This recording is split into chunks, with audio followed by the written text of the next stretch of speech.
16장 17절 마가복음 16장 17, 18절 봉독합니다. 믿는 자들에게는 이런 표적이 따르리니 곧 그들이 내 이름으로 귀신을 쫓아내며 새 방언을 말하며 뱀을 집어올리며 무슨 독을 마실지라도 해를 받지 아니하며 병든 사람에게 손을 얹은즉 나으니라. 아멘.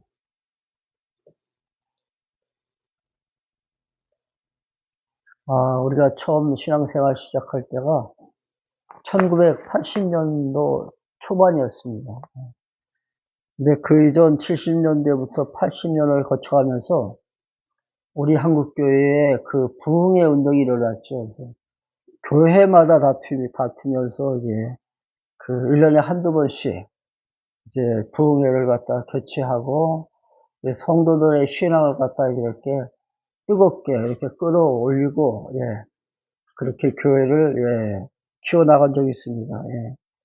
사실 그때부터 그 교인들의 수가 1000만을 돌파하는 우리 국민의 한 4분의 1이 기독교 신자다 할 만큼 많이 교회가 자랐습니다.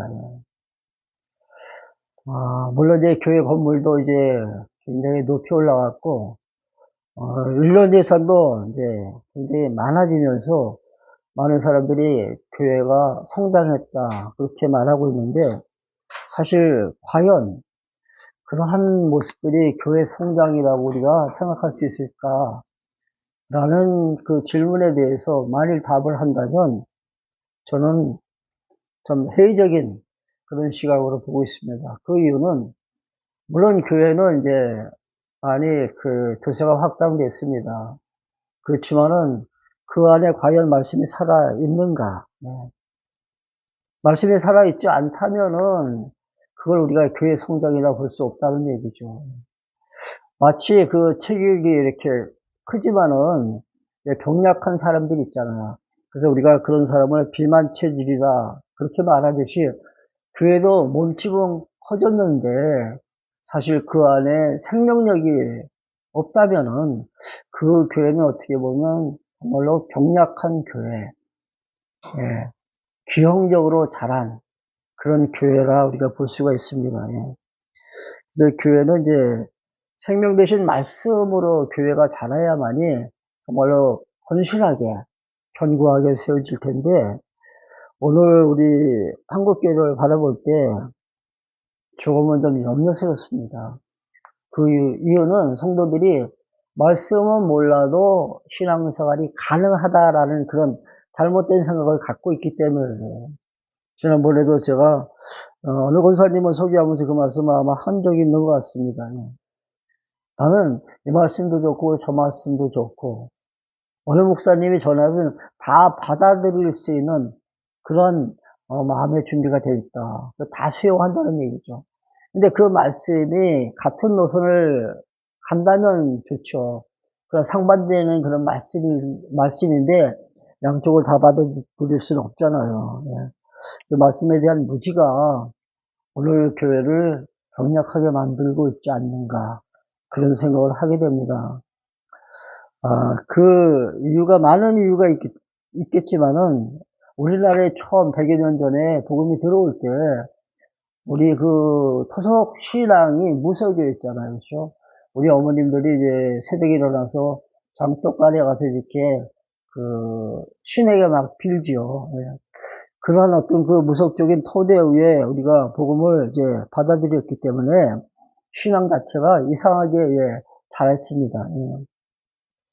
그래서 교회는 무속화 내지는 기용화가 되고 더 심지어는 교세 확장을 위해서 교회가 이상한 행동을 많이 하게 됩니다. 많은 이유 가운데 또 하나는 그 우리가 성경에 나타난 그 단어들 그 단어에 대한 개념 이해를 잘못하고 있기 때문에 예언이라든가 방언이라든가 또는 11조 또는 주일, 성수 그 다음에 연보라든가 표적이라든가 이 용어들에 대해서 개념 정리가 안 됐기 때문에 그런 현상이 빚어질 수도 있다는 얘기입니다. 율법관도 물론 잘못되어 있잖아요. 예. 그래서 지난 시간에 전전주입니까 우리가 그 예배란 무엇인가에 대해서 간단히 살펴보았듯이 오늘은 우리 지난 시간 공부한 표적적인 사건, 그 사건을 이제 다시 한번 정리하는 의미에서 표적이란 무엇인가를 오늘 우리가 공부하기로 했습니다. 그래서 그 표적에 대해서 정리를 하고 왔는데 그 표적은 세 가지로 우리가 그 성경에 나타나 있다 그랬잖아요. 그 기적이라는 그 용어를 쓸 때도 있고 또 때로는 기사, 어떤 때는 이적, 이 모두가 다 표적과 똑같은 의미를 갖고 있습니다. 기적은 이제 놀랍다는 그런 그러한 성격적인 의미를 갖고 있다 그랬죠. 그래서 예수님께서 이제 바다 위를 걸어오신 그 모습을 바라볼 때 사람들이 막 놀라잖아요. 그래서 그런 현상을 우리가 이제 기적이다 이렇게 말합니다. 그리고 예수님께서 이제 그 바다를 잠잠케 하시고 풍랑을 또 이렇게 잠재우십니다. 그것도 놀라운 현상이죠. 그리고 이적이라는 것은 이제 초자연적인 사건을 우리가 가리킵니다. 그래서 특이한 현상이다. 특이하다. 예수님께서 이제 그 물로 이제 포도주를 만드시는 그 사건, 이건 자연적인 현상, 그런 법칙이 아니잖아요. 정말로 특이한 현상입니다. 그런 것을 우리가 말할 때는 이적이다 이렇게 말하는데 이 모두가 다 똑같은 거예요. 표적과 그 목적은 다 똑같다는 얘기죠. 왜 그렇게 이적과 기사와 또 표적과 기적을 행하셨는가? 오직 당신이 누구라고? 하나님의 아들 그리스도 되심을 증거하기 위해서. 그러니까 계시적인 목적에서 행한 것이 바로 표적입니다. 그래서 먼저 이제 결론부터 말씀드리면은 표적을 행하신 이유는 당신을 드러내기 위해서.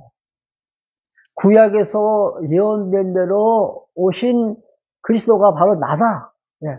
그걸 갖다 많은 사람들 앞에서 전하기 위해서 표적을 행하셨다는 얘기죠. 수많은 표적이 있습니다. 오병이의 표적, 그 다음에 포도주가 되는 표적, 그 다음에 안진뱅이가 일어나는 표적, 문둥이가 또 고침받는 그런 표적들 많이 있잖아요. 예수님께서는 죽은 나사로를 갖다가 살리십니다. 이것도 다 표적이에요. 다시 결론 부분에서 다시 말씀드리겠지만은 목적은 단 하나밖에 없습니다. 내가 누구다? 나는 신이다.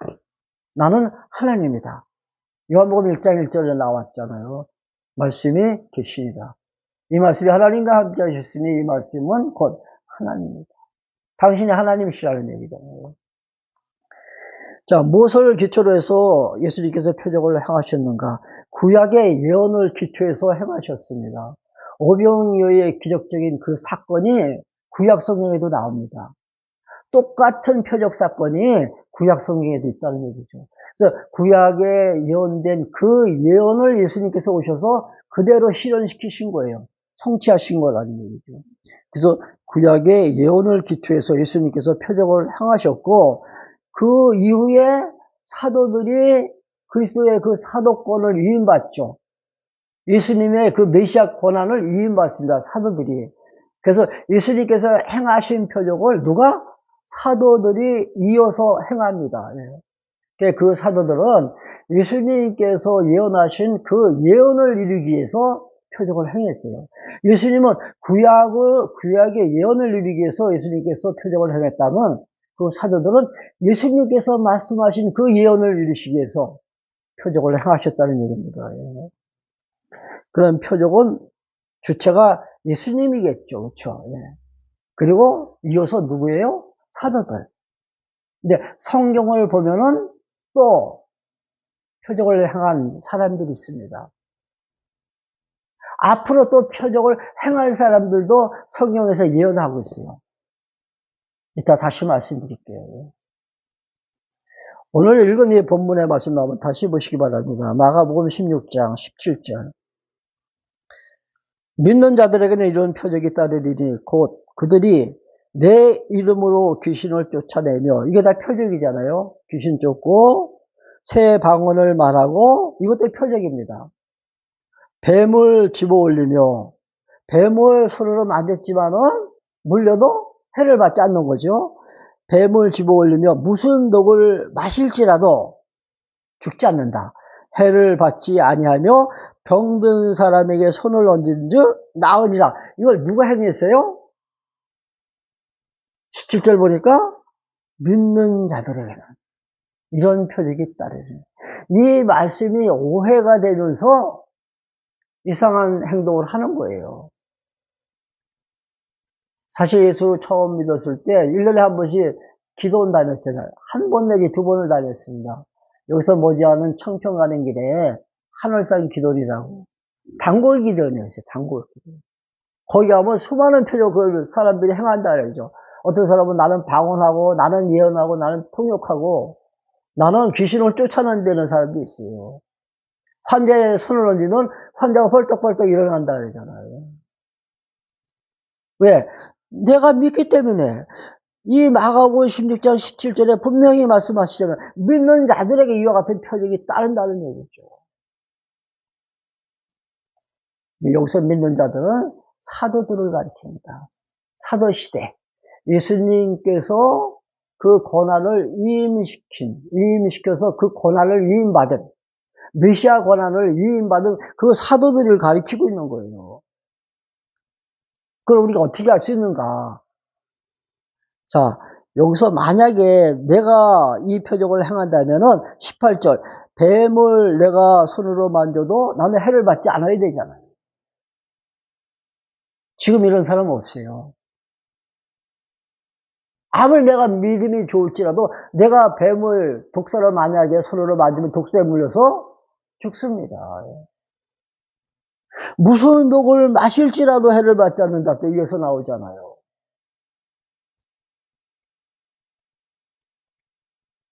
그러니까 오늘 우리에게 하시는 말씀이 아니라는 얘기죠. 하나님의 말씀은 영원 불변하신 말씀인데 무슨 시대적인 구분을 두냐 이렇게 또 반문하시는 분들이 있어요. 근데 사도 시대로 계시가 다 끝났습니다. 그래서 이 계시 시대에 한정된 하나님께서 예언하신 말씀들이라는 얘기죠. 그러니까 주 100년 이 말씀이 다 완성되면서 계시대가 끝났다 그랬잖아요. 그때까지는 표적을 행했죠. 그러니까 그때 사도들이 행할 것을 지금 말씀하시는 거예요. 그래서 믿는 자들에게 방언한다. 지금 나오잖아요. 17절에. 그들이 내 이름으로 귀신을 쫓아내며 새 방언을 말하며 지금 내가 방언을 하는 게 이게 성경적이다. 이렇게 말한다는 얘기죠. 이 말씀만 보면 그럴 수도 있죠. 우리 잘 알고 있는 고린도전서 13장 무슨 장입니까? 고린도전서 13장 사랑장이라 하잖아요. 12장은 은사, 13장은 사랑장, 14장에 뭐가 나오죠? 갑자기 생각이 안 나네요. 15장은 부활에 대해서 나옵니다. 온전한 것이 오면은 방언도 끝나고 그치고 예언도 끝나고 지식의 은사도 다 그친다. 한번 우리 봅시다. 이거 잘 표시해 두시고 고린도 전서 13장 보시고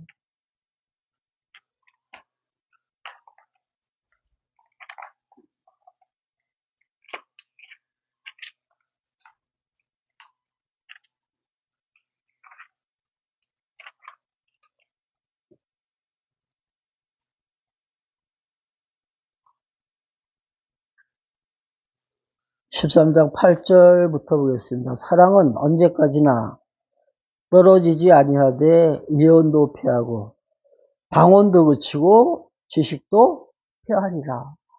사랑의 은사는 영원한 은사잖아요. 그렇지? 영원한 은사. 고린도 교회 문제점이 뭐냐면 내가 잘났다는 얘기예요. 예. 나는 예언한다. 너는 방언하지만 나는 예언한다. 또 나는 통역도 한다. 그러니까 내가 너보다 잘났다는 얘기죠. 그래서 은사 자랑을 하는 그 고린도 교회를 향해서 은사란 이런 것이다. 라고 하면서 13장에서는 사랑에 대해서 결론을 맺습니다. 예. 많은 은사들이 있어요. 어떤 사람은 예언하는 은사, 어떤 사람은 지식의 은사. 그 고린도 전서 13장에 나오는 지식의 은사는 당시 하나님께서 직접 들려주세요. 사도들 또는 제자들에게 하나님께서 직접 음성으로 들려주신다는 얘기죠. 이게 지식의 은사예요. 근데 지금은 그런 거 없어요. 어떤 분들은 내가 기도하니까 하나님께서 말씀하시더라. 어젯밤 하나님께서 꿈속에서 나에게 말씀하셨다. 기도할 때 하나님의 환상이 보였다. 이거 다 가짜입니다. 그러나 이 사도 시대에는 지식의 은사가 있었다는 얘기죠. 직통계시라 그러잖아요. 하나님께서 직접 들려주시는 거예요. 근데 그거는 이미 다 끝났다는 얘기죠. 8절 다시 볼게요. 사랑은 언제까지나 떨어지지 아니하되 예언도 패하고 방언도 그치고 지식도 패하리다.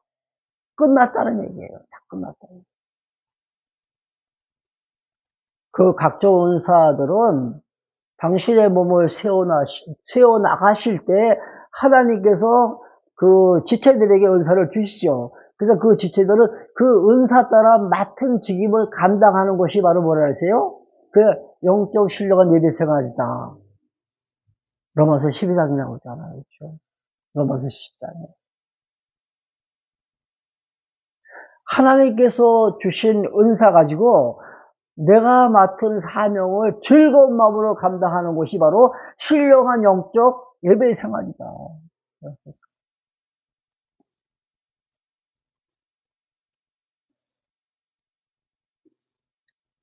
자, 예언의 은사도 방언의 은사도 이제 지식의 은사도 다 끝났습니다.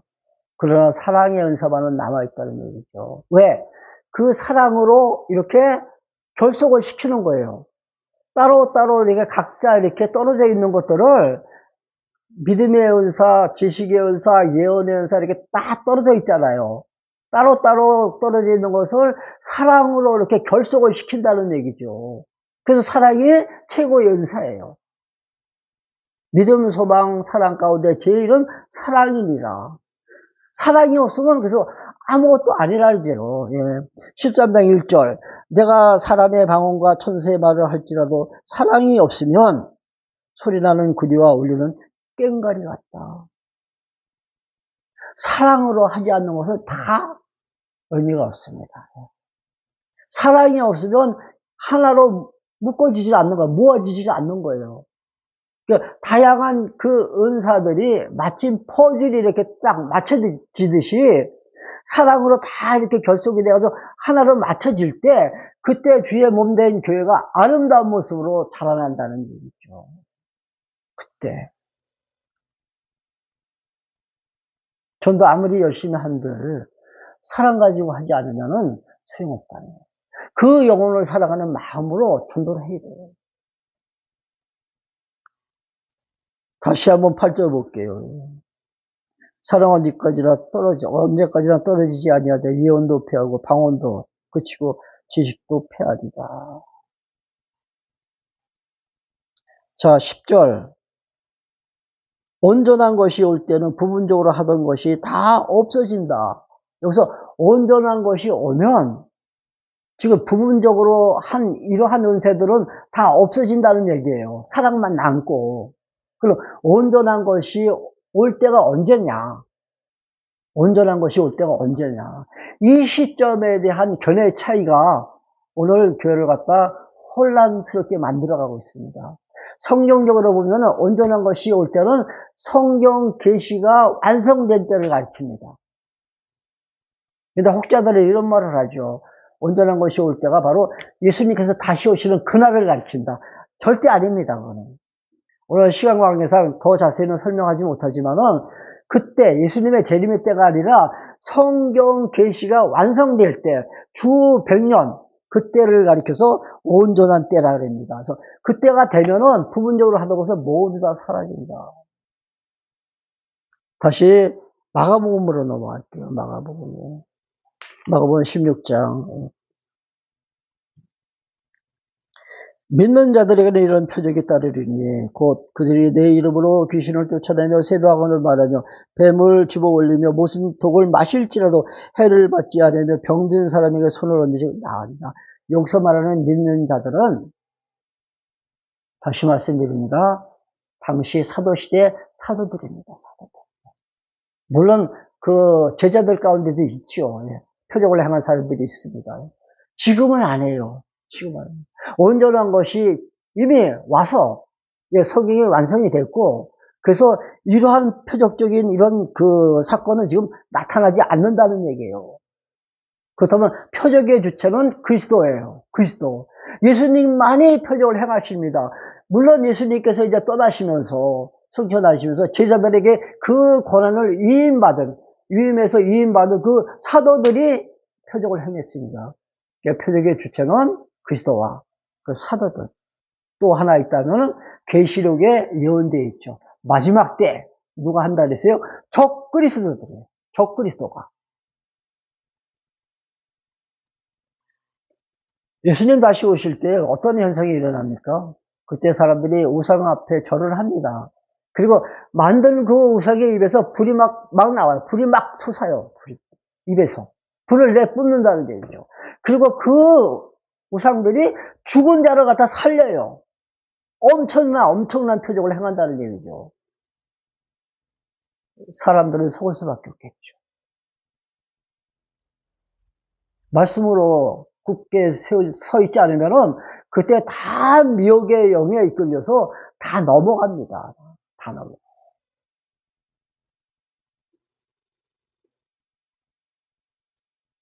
그들을 가리켜서 성경에서는 적 그리스도다 그럽니다. 그리스도만이 행하는 그 표적을 다른 누가 한다면 그는 바로 적 그리스도예요. 지금도 마찬가지예요. 누군가가 지금 죽은 자를 살렸다면 그는 적 그리스도입니다. 이건 성령의 역사가 아니에요. 그러니까 잠깐 의식을 잃고 기절한 사람은 다시 살아날 수가 있어요. 자, 여기서 말하는 죽음이라는 것은 영과 이 육이 이렇게 분리가 되는 거예요. 우리 이 영혼이 이 몸에서 떠나간 상태를 죽음이라 그랬잖아요. 근데 그 죽은 자를 다시 살릴 수 있다면은 그는 바로 적그리스도예요. 표적의 주체에 대해서 예, 말씀을 드렸습니다. 예. 데살로니가 후서 2장 11절 한번 보시죠.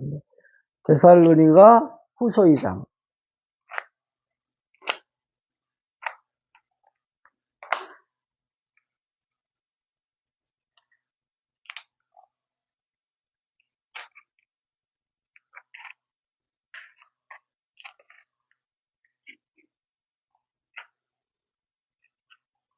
11절 344쪽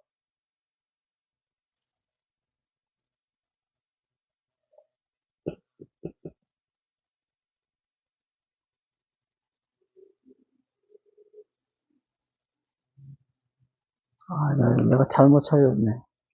잘못 찾았어요. 죄송합니다. 데살로니가 후서인데 디모데를 찾았어.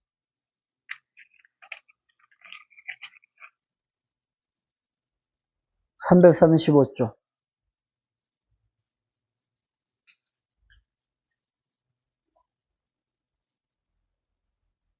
2장 11절입니다.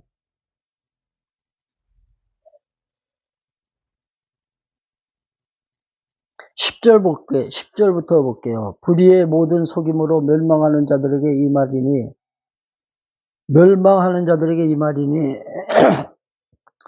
이는 그들이 진리의 사랑을 받지 아니하여 구원함을 받지 못함이라. 이러므로 하나님이 미혹의 역사를 그들에게 보내사 거짓 것을 믿게 하심은 거짓 것을 믿는 것도 믿게 하시니까 믿는 거예요.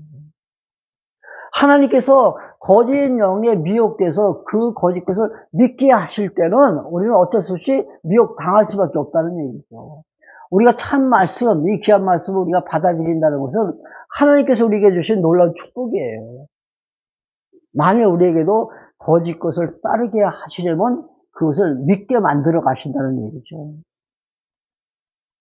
하나님이 미혹의 역사, 미혹의 영을 보내서 거짓 것을 믿게 하신 그 이유는 12절 진리를 믿지 않고 불의를 쫓아 하는 모든 자들로 하여금 심판을 받게 하려 하십니다.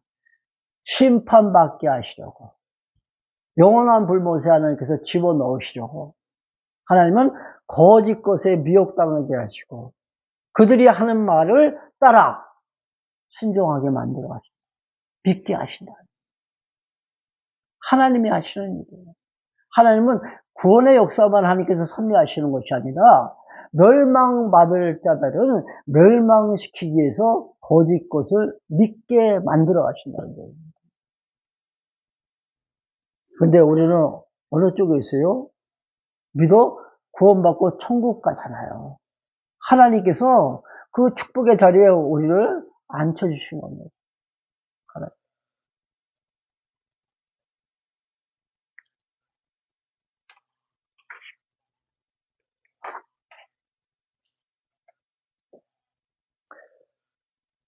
자, 특성 있습니다. 표적의 특성 하면은 이제 대인, 사람들을 향하신 표적이 있고, 그 다음에 자연을 향하신 대물 표적이죠. 예. 대인 표적과 대물 표적 이렇게 나눕니다.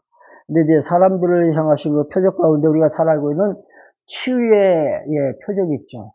병을 고치신 그 표적. 예. 문둥병자를 살리시고, 그리고 귀신을 쫓아내는 이런 그 표적을 예수님께서 행하셨잖아요. 근데 이 대인 표적은 우리들의 신앙과 전혀 무관하게 내가 믿든 안 믿든 예수님께서 나에게 표적을 행하시면 나는 그 병에서 고침받을 수 있다는 얘기죠. 아까도 말씀드렸듯이 10명의 문둥병자를 예수님께서 다 고치셨어요. 근데 그 중에 딱 한 사람만이 예수님을 찾아오죠. 한 사람만. 나머지 9은 믿음이 없다는 얘기예요. 그들의 믿음과 관계없이 표적이 행해져요. 믿든 안 믿든 예수님께서 원하시면 그냥 일어나 걸어라 하면 그냥 일어나 걷는다는 얘기죠. 너 그 병에서 고침받아라 하면 그냥 고쳐진다는 얘기예요. 또 예수님께서 말씀하시는 그 즉석에서, 그 현장에서 이런 특성을 가지고 있다는 얘기죠. 하나는 재발치 않는다 그랬습니다. 다시 그 병이 돋질 않는다는 얘기죠. 그러나 은사적인 그러한 그 기적이 있습니다. 은사. 지금도 있어요. 그러니까 신유의 은사라 그러는데 손을 얹고 기도하면 점진적으로 낫잖아요. 이거는 즉석 그 현장에서 고침받는 게 아니에요. 조금씩 서서히 나아진다는 얘기죠. 근데 이것은 꼭 반드시 믿음이 따릅니다.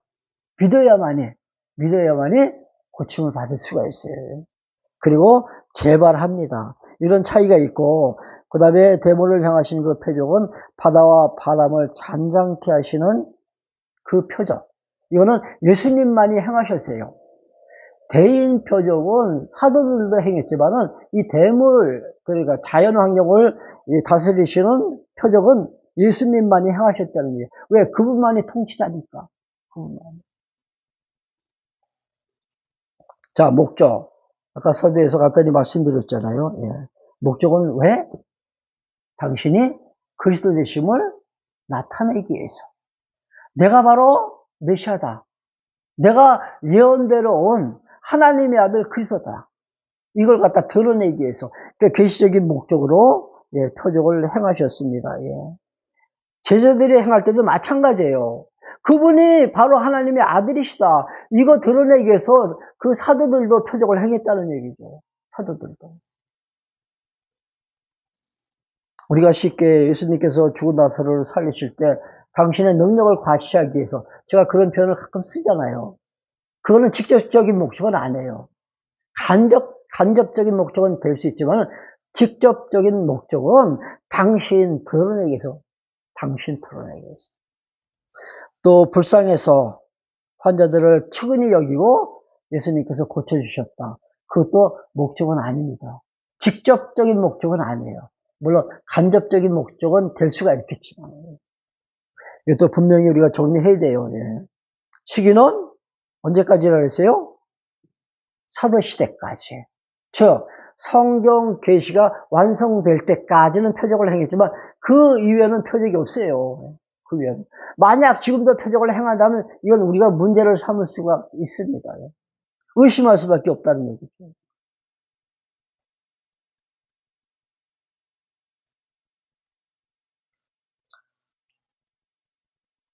그 예수님께서 행하신 그 표적 가운데 결정이 무엇일까요?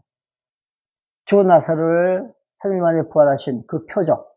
그건 아니에요. 결정은 아니에요. 당신이 죽으셨다가 3일 만에 다시 부활하시잖아요. 이게 표적의 결정이에요. 표적이었죠. 그 사람들이 예수님께서 그 표적을 행하니까 따르죠. 많은 무리가 따라가지만 그들은 뭔가 예수님과 같이 하면은 의식주 문제가 해결되리라. 그리고 막연한 기대를 갖고 그들이 따른 거예요. 그때 예수님께서 뭐라고 말씀하세요?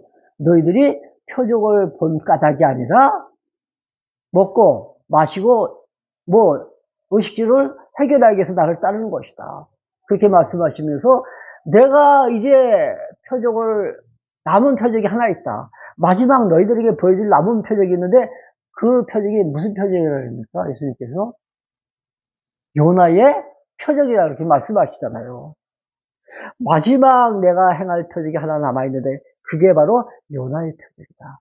요나가 물고기 뱃속에서 3일 동안 숨죽이고 있다가 3일 만에 다시 살아났잖아요. 당신이 십자가 지고 죽으셨다가 3일 만에 부활하실 이 하나의 표적이 남아있다는 얘기예요. 이게 마지막 표적이고 이게 표적의 절정입니다. 그 위에는 다른 표적은 없어요.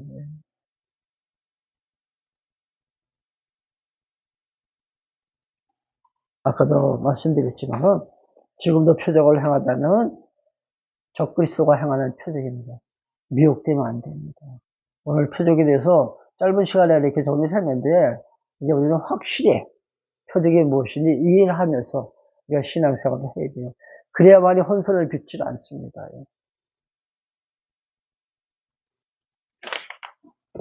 뭐 하나만 기억하세요.